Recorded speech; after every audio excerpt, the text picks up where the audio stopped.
This is Silver Stories.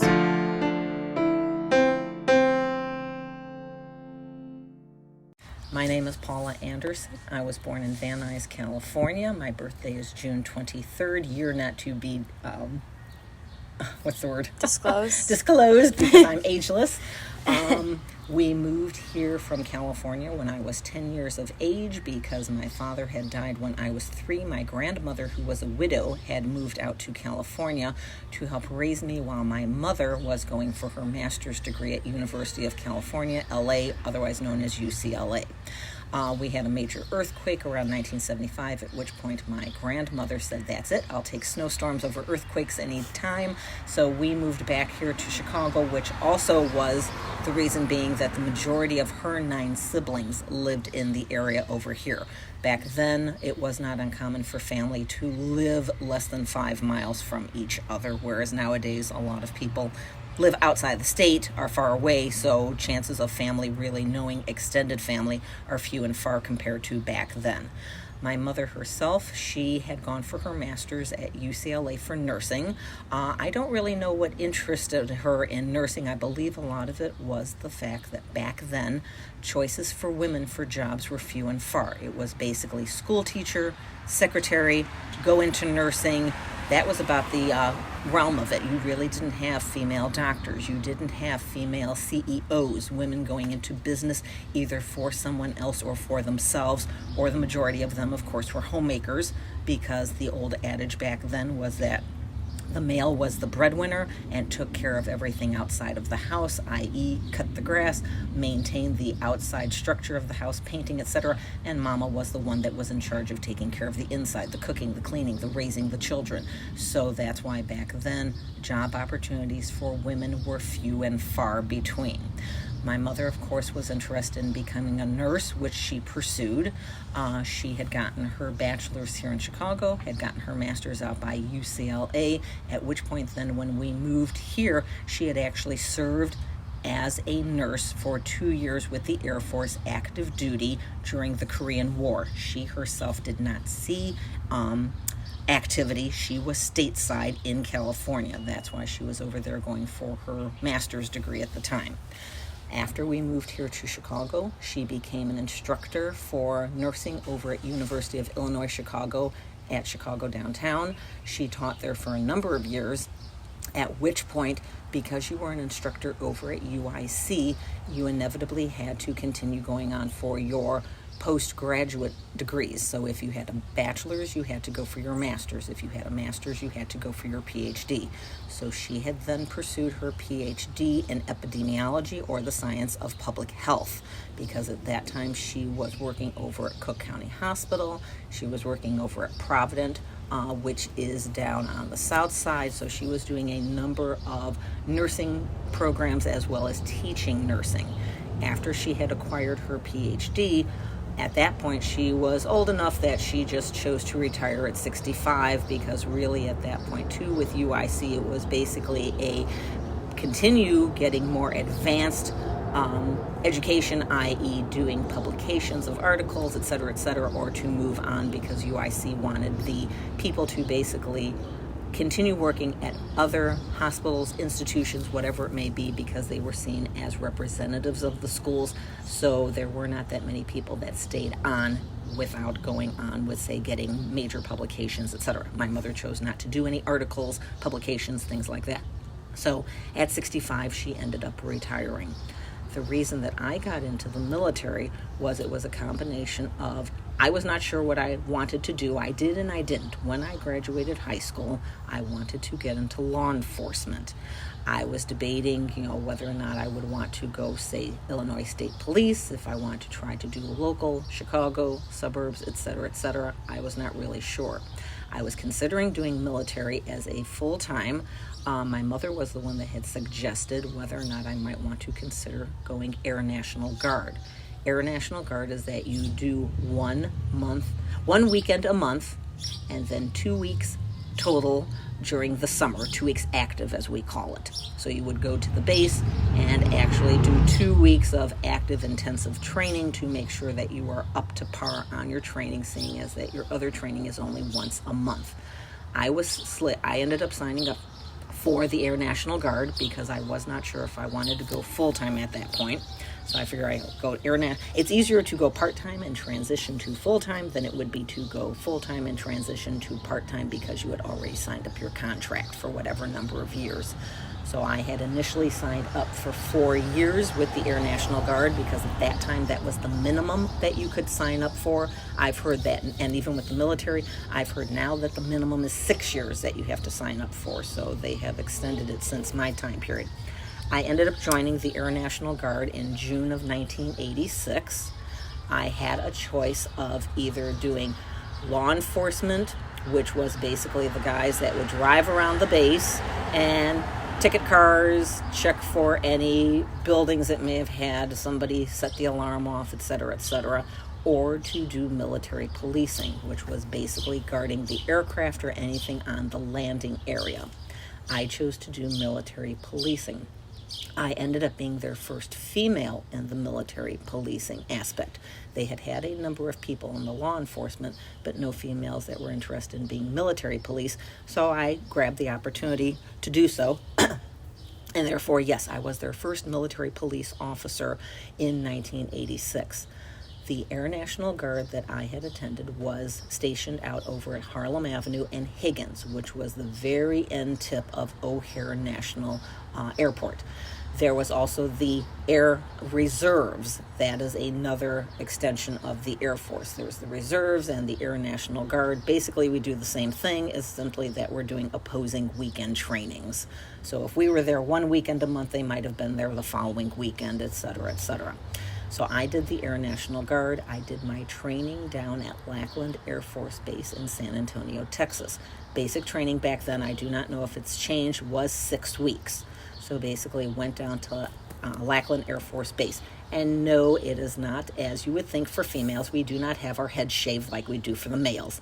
The reasons that they shave the males' heads is they want everybody starting on the same platform, meaning that there's no question about you have long hair, short hair, etc., when it came to the men. So that is why they always shave all of the men's hair, regardless of length of hair, because everybody starts as a plebe or a greenie, as we would call them, because all you do is you wear a green fatigue outfit. There is nothing on that fatigue outfit outside of your last name.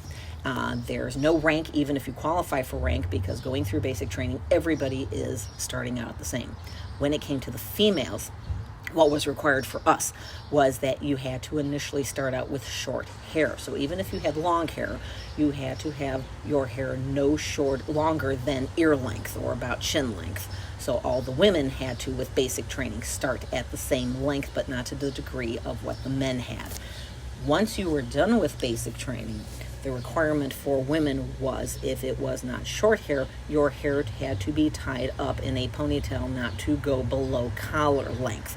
I do not know if that still holds true for today or if things have changed. With the men, you were to be clean shaven, no beards, no mustaches, also during basic training, unless, of course, with a lot of the African Americans, they would have a condition called pseudo-Barbie, I believe it's called, where basically they would have almost like the equivalent of acne-looking face if they shave their skin. So a lot of times they might have had the medical exemption because of the skin condition with the shaving. But again, that was usually few and far when it came to basic training. Basic training, again, going back, lasted 6 weeks. It was basically you did as you were told. You did not answer back. You learned that if you did what your training officer told you to do, at least for the first 2 or 3 weeks, they would ease up on you and give you more freedom. Basically, it was that the first week, you were not allowed to go anywhere without your entire troop. You could not go to the bathroom unless everybody went at the same time, because there were time periods that we had to go. Everybody ate at the same time. We did PT or we did exercising. Everything was at the same time. We went to bed we try to go to bed by 10 o'clock at night and wake up by 6 a.m. But there were many a times initially with the training officers where they would come, and as you would see it, if any of you have seen Full Metal Jacket or that, and you see the beginning episodes of basic training, that yes, they would come in with an empty garbage can or a lid, and they would bang to wake us up at 2 or 3 o'clock in the morning and get us out of bed to go outside and maybe do calisthenics, exercise, whatever, and you went. So to say that we got a full night's sleep for that first week or 2 weeks was to say that was a rarity. We were lucky if maybe we got 4, maybe 5 hours of sleep. The clinker that we had to get accustomed to initially with basic training was because we were in Lackland, which was in San Antonio, Texas. And it was June, July, August for basic training that we went. It was very warm. So as soon as you were woken up first thing in the morning, you didn't even change. You were going to the food or the cafeteria in your underwear and shorts and your t-shirt that we were assigned to wear. We had to go to the cafeteria and automatically drink 2 glasses of water. Now, it wouldn't be bad if the glass of water was cold, but it was room temperature. So to have to drink 2 8-ounces of water, and you could not leave. We could not leave as a troop until everybody drank their water. It was hard to chug down because think about it, you've rolled out of bed, you've got pasty tasty mouth, you haven't had a chance to wash your face, brush your teeth, anything like that, and you've been told to drink 2 glasses of lukewarm water right off the bat. Needless to say, it took a while to get accustomed to doing that right off the bat. But again, as we learned to do what the training instructor requested of us, we got more and more freedom and free time. Because even initially, when it came to having breakfast, we had a line.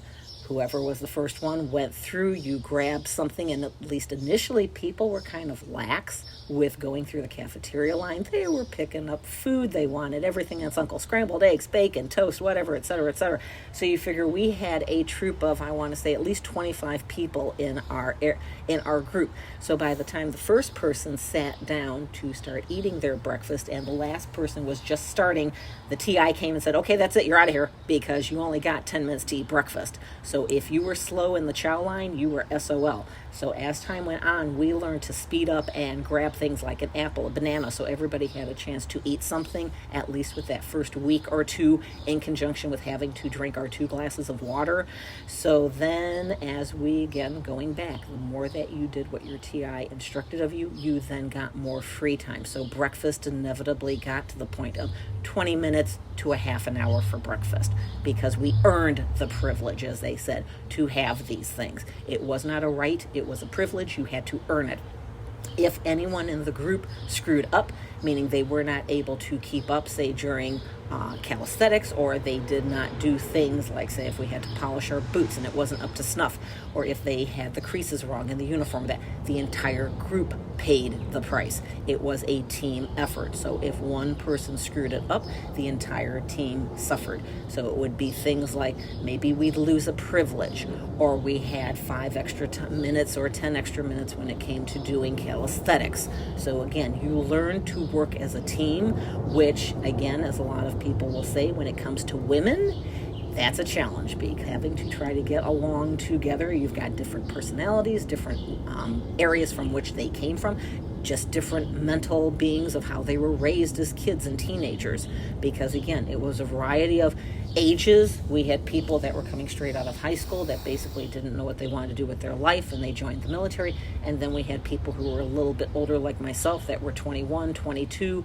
that had joined because again, they basically were using the military as an advantage to them to get the education bonus so that you could continue on and finish up whatever college degree you were on or that you wanted to advance to, and also the fact that you would be able to get up and rank initially because you had some college behind you.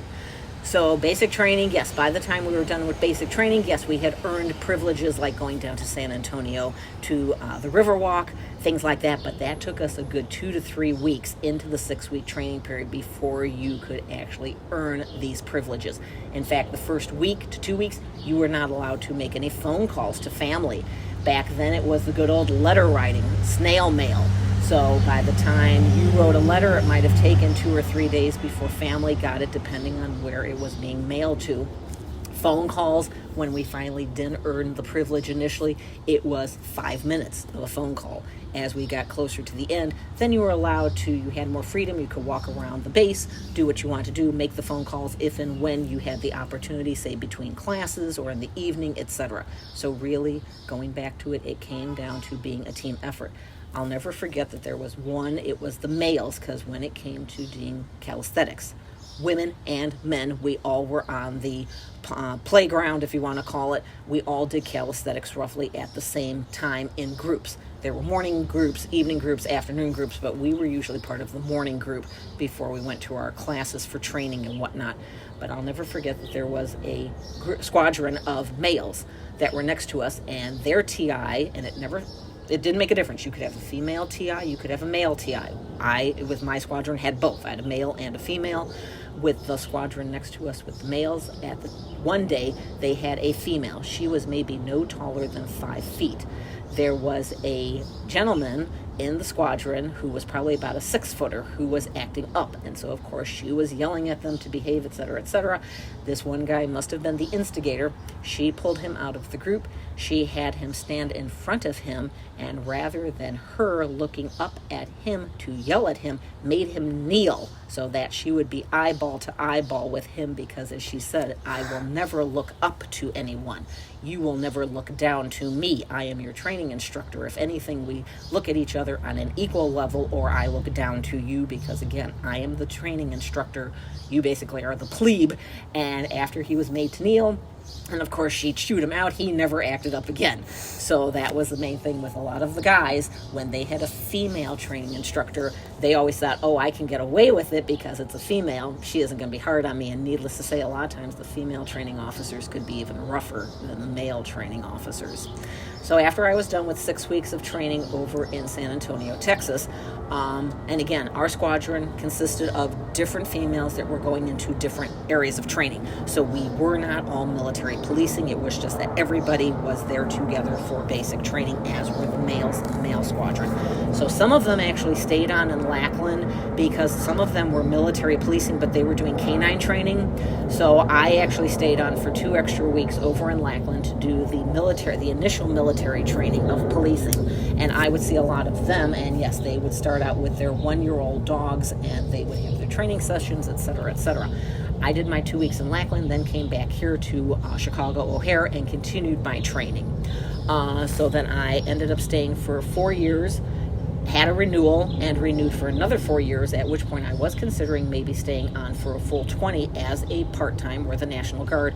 But unfortunately at that time, our illustrious Mayor Richard Daley had wanted the territory that the National Guard and the Air Reserve had, because he wanted to expand on the international airport, which became a whole flubbub. Got rid of the Air National Guard, the reserves. They moved down to Rockford and then to Peoria, and now they're finally in St. Louis. I did not follow them, so that is the only reason I ended up doing 8 years, was because they had relocated, and I could not justify driving out to a lot of these locations for 1 weekend a month.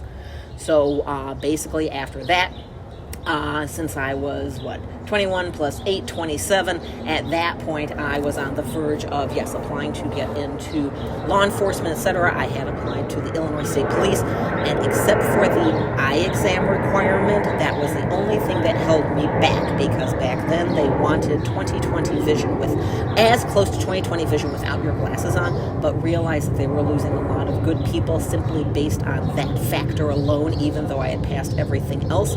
So I did not pursue it after that. I believe they have since changed the requirement to 20/20 corrected.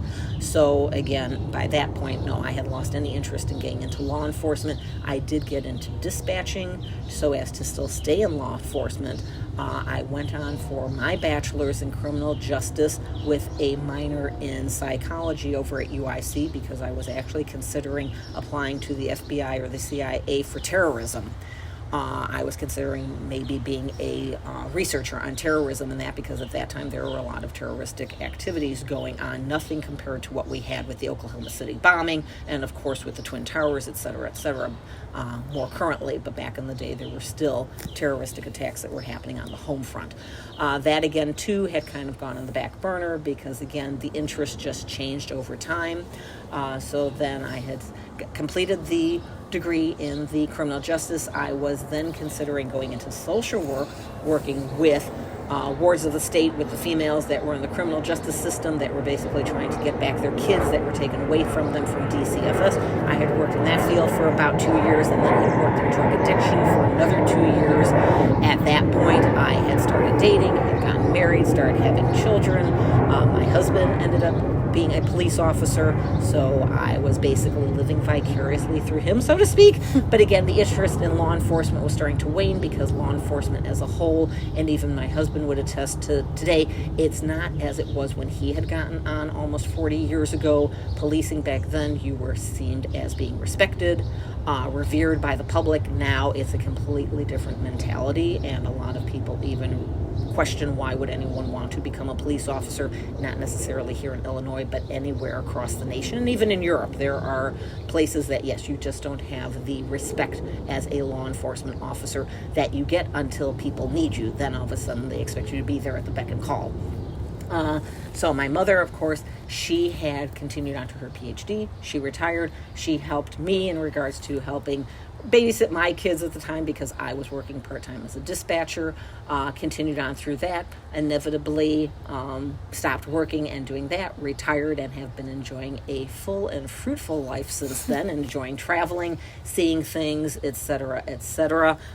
After I've been in the work field and whatnot, and have had the fortune of being able to retire, unlike a lot of other people in their lifetime, there was a ad in our local church bulletin for, I take that back. There was an ad in our local church bulletin looking for hospice volunteers. So I ended up doing that, and I've been doing that since 2000, I'm sorry. It'll be 23 years. I've been volunteering as a hospice, for lack of a better term, social worker, going to people's houses, helping to give the family members respite in order to help care for their loved one who is dying and whatnot. In addition, I saw an ad for what is called Honor Flight Chicago, and had looked into that. That was about 10 years ago, so about 2010 or so. What Honor Flight Chicago is that it is an institution in which we take veterans down to Washington, D.C. for the day as a way to thank them for their service. Down in Washington, D.C., depending on the group that we have taken, we take them to the various memorial sites. When I started working with them about 8 years ago or so, we were working with the World War II veterans. Of course, now the numbers are fewer and far between, because we just had an honor flight last week, Wednesday, in which we only had 2 of the veterans being World War II veterans, because they were ages 96 and 97. So you can tell that they are dying off quite rapidly at this point, or if they are still alive, their health is considerably poor that will not allow them to go down for the day. So what it entails is that we take the veterans who we are currently finishing the World War II vets. We are working on with Vietnam veterans and with Korean veterans. We fly them down in conjunction with Southwest Airlines out of Midway Airport. They have a specially designed aircraft strictly for Honor Flight, which has the American flag, the Honor Flight logo on it, etc. They are taken down to Washington, D.C. for the day. Our day starts out about 3 o'clock in the morning at Midway Airport. The flight consists of about anywhere from 110 to maybe 115 veterans on the plane, both male and female. We have a medical staff of a doctor and about 6 to 8 nurses. Originally, in the old days, it was that volunteers would go with the veterans if the veteran could not have a guardian, meaning a family member, a friend, anyone accompany them.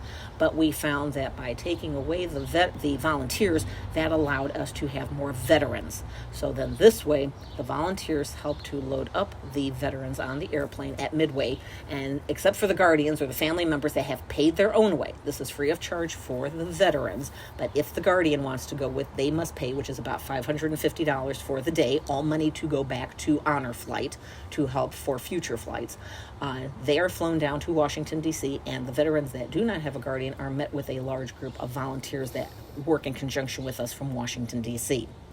The day starts out about 3 o'clock in the morning, although we have veterans that will show up at the airport at 1 o'clock in the morning because it's like little kids at summer camp. They are overly eager. The day will start for them at 3 o'clock in the morning at Midway Airport. They will be met by one of the volunteers. We have a wheelchair that is available for them throughout the entire trip, whether or not they need it, because again, they can start out like gangbusters but be pooped by lunchtime, so we always have a wheelchair at the ready for them for whatever reasons. They arrive at about 3 o'clock. We then check in all of the veterans, which will take about a good 2 hours or so. They come in, we check their name off, we take a passport photo of them, so to speak, like it would have been when they were in basic training back in the day. They are all given a gray honor flight polo shirt to signify the fact that going back to basic training, everybody is dressed the same way. They get a name tag, they get dog tags. They then, once all of the veterans have been checked in, it's about 5 o'clock or so, we then take them through security, and all of this has been pre-assigned and pre-checked prior to the vets knowing that they are going on the flight. So their names are submitted, background checks have been done, so they are cleared through TSA, as are the volunteers to help load them up on the plane. We go through security. While they are waiting at the gate, there is a bevy of entertainment and food for them. That's one thing. They are fed throughout the day, and I swear they gain more weight than most of us. So there's hot sandwiches waiting for them, donuts, hot coffee. There's a trio of ladies, which unfortunately I cannot remember the name of the troupe, who dress up in like the a la Andrews Sisters era of 20s and 30s, and they are singing 20s and 30s music, the kind of music that the veterans that we are dealing with, again, this is the World War II vets, they are trying to up it now with the veterans of the Vietnam and the Korean, is songs and music that they would have remembered back in the day at that time period when they would have been going through basic training, growing up as a kid, etc. They are then loaded up on the plane. It takes about an hour and a half, maybe 2 hours to get to Washington, D.C. When they land in Washington, D.C., they are met with a water cannon at the airport tarmac. So that basically is a shooting of 2 fire trucks on each end of the airplane, and they basically raise their hose and they have a water arch, or what we call a water cannon. So as they drive through the water arch, they are sprayed. There's emergency vehicles on the tarmac to congratulate them. Lights are flashing, they're clapping, etc., etc. So that's the first thing. After they disembark from the aircraft, we load them up on very nice motor coaches. First thing we do is, are you guys hungry? Even though they've been fed at the airport, fed on the plane, we make sure that they stay hydrated, they are fed. Then when they get on the motor coaches, we start to head over to the memorial sites. We stop at the World War II memorial site, we stop at the Vietnam Wall, we stop at the Korean Wall that just recently got completed. There is no rush for them. They are allowed to take as much time as they need at any of the sites. There is a memorial dedication where they have a wreath laying at one of the fountains in memory of those that could not be with us, either through death or because of health reasons. A lot of times we'll see a lot of politicians. Back in the day, Bob Dole was a very strong supporter of the veterans because he himself was a veteran. So it was not uncommon for many of the honor flights to see him down there by the memorial site for any of the honor flights, because honor flight is just not Chicago, it is nationwide. So if ever he got wind of an honor flight being down by the memorial sites, he himself would make it an effort to go there and personally thank each and every veteran himself for their service, even though he himself was a veteran. So unfortunately, he has recently passed away. I don't know if any other politicians have taken up to wanting to meet the veterans. After we do the memorial, then we move on to other areas like the Air Force Memorial, which is basically a monument. We take them over to the Naval or the Air Museum, so they get to see some of the old aircraft around there. Many a times they might not talk when they are at the memorial sites, but as time goes on during the day, they start to open up more and more. We have many of the family members that may be accompanying the veterans that will say this is the most that they have spoken in their entire life, be it a father, a grandfather, a grandmother, a mother, because again, we will have females too that were nurses in the wars. They might have been secretaries, whatever. We do not discriminate that you have to be a veteran of any particular position. It's just the fact that you are a veteran and we want to acknowledge you and thank you for your service. They go to lunch. They'll meet up with one of maybe the military squadrons of youngsters that are now going through basic training. So again, that is fun to hear how the old timers are swapping stories with the youngsters about, hey, this is what we had to go through in basic training, et cetera, et cetera. So they will have lovely camaraderie and interaction during lunch with the kids. The kids will come and follow them to the next point of interest, whatever we may end up going to. Again, more of the museums. We go back to some of the other points of interest, etc. Our day ends by coming back to the airport by about 7 o'clock at night, where again they're stuffed and fed with sandwiches and soda and coffee and water, you name it, they got it. Again, another troop will be there. We'll be changing of the guard, so we'll have a color guard. They again will have musical interludes with another group of singers down at the airport while they're waiting to get loaded up. They will load up onto the aircraft. We leave approximately 9 o'clock at night and get back about 10:30 or so, weather dependent, because word was that not this last flight, but maybe a flight or two prior, they did not get in until 2 a.m. because of the bad weather in Washington, D.C. that prohibited from taking off. So anything goes when it comes to doing an honor flight. So it's fun, it's great. When they come back, during the aircraft ride itself, unbeknownst to the veterans, we do what was back in the day called mail call, when the veterans were waiting while they were in basic training for their letters or goodie bags, anything like that from loved ones that were being sent to them. So on the flight, unbeknownst to them, is a big fat envelope that is given to each and every veteran that is specifically earmarked for them, and in that mail call envelope will contain generic pictures or thank yous from some of the local schools, from the kids that have contributed and wanted to be part of the honor flight system. So we'll have drawings from anywhere from kindergarten all the way up to 8th grade, but the most touching is the fact that we will actually have personally handwritten or typed letters from family members, albeit brothers, sisters, husbands, wives, children, grandchildren, who are thanking them for what they did by volunteering or having gotten drafted in the veterans cases for the Vietnam vets, for their service and how it helped change a lot of them, because it was not uncommon for many of the veterans, again, be it male or females, that their family members continued on the tradition and they themselves went into the military because of their family member being a bright spot and seeing what it was like to be in the military, and they themselves chose to be. In fact, this most recent flight, my understanding was that the father, who was in the Army, went on the flight with his one son. His other son, unfortunately, died during the Afghanistan war in 1999, but his other son was actually the pilot of the aircraft, because he is the pilot for Southwest Airlines. So he actually had two of his sons on the aircraft with him. I don't know if that same son flew back or not, because I don't know if they changed pilots going and coming, but at least going into Washington, D.C., it was his own son flying the aircraft. And then my understanding was that, yes, they all went down to the memorials, they saw the sights, et cetera, et cetera. So these are things that, yes, a lot of the family members will have no idea of what's going on, and the fact that, yes, how their lives, even though they feel that they did end up touching the lives of so many others, because again, with a lot of the veterans, the biggest thing that they always have the concern for is, why did I live and my comrade died? And we always try to enforce the fact that you are alive so that you can keep the memory and the story of your comrade that died alive, because if both of you did die, no one would ever know what you guys went through. So for many, that kind of makes them feel a little bit better. They still, it's still hard to get over that you've watched someone right in front of you get killed. But again, to the same token, they can understand the fact of the importance of making sure that that veteran's story is kept alive.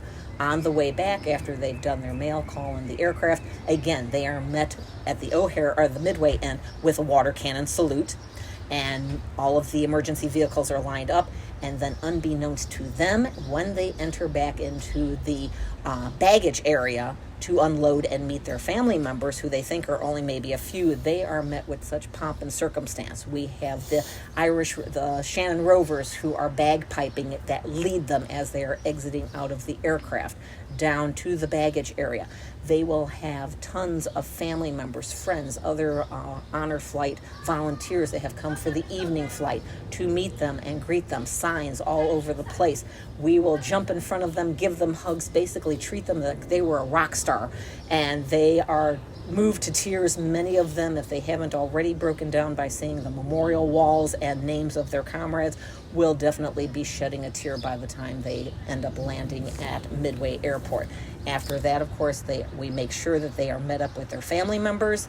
We take any last-minute photos that any of the family members might request, and basically that is the end of the flight for them until the following month. We do flights from April until November, weather permitting.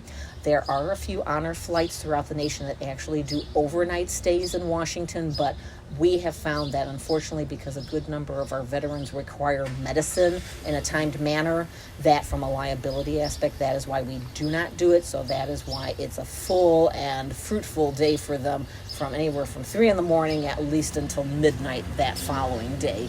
So yes, so if you know of anyone that's an honor flight, be it a veteran for World War II, Vietnam, or Korean at present, make sure that you check out honorflightchicago.org, after which we will start working on any of the Iraq-Iran War and Afghanistan veterans once we get less and less of the Vietnam and the Korean veterans. One interesting side note is that when we contact the veterans, surprisingly, since the Vietnam veterans never really got a very warm welcome coming back from the war, you would think that they would be less apt to want to go on the flight, and surprisingly they are overly eager to come and go on the flight, and it is the Korean veterans that many a times are saying thank you but no thank you. So they are the ones more so that are passing up the opportunity, for whatever reason, to not want to go down to Washington, D.C. So again, if you know of any Vietnam, Korean, last of the World War II vets, male or female, regardless of what their part was in the war, feel free again to contact honorflightchicago.org. My piece of advice is solely for the women, because again, I feel, especially in this day and age, with a lot of the way that kids are growing up, women need to be self-efficient, resilient, do as much as you can for yourself. I'm seeing too many of the women, be it through my own son's girlfriends, through their friends, whatever, too many girls are wishy-washy, I'm sorry to say. That I don't know if it's the way that they're being raised or whatever. So it's like, take a chance. All you can do is screw it up, learn by it, but be willing to be as self-efficient and self-independent as you can be. There is nothing wrong with it. That's the biggest thing that I want to push, is just the fact that from our female aspect, we don't do enough for our females. It is still seen as you got to do a attaboy for the guys, but for a girl, it's kind of like So yeah, so that's the biggest thing. If you are a female, go for it. No harm, no foul. Hey, you have more fun getting in trouble, as long as, like John Lewis always said, make trouble as long as it's good trouble. So, well, thank you so much for meeting with me. You're welcome.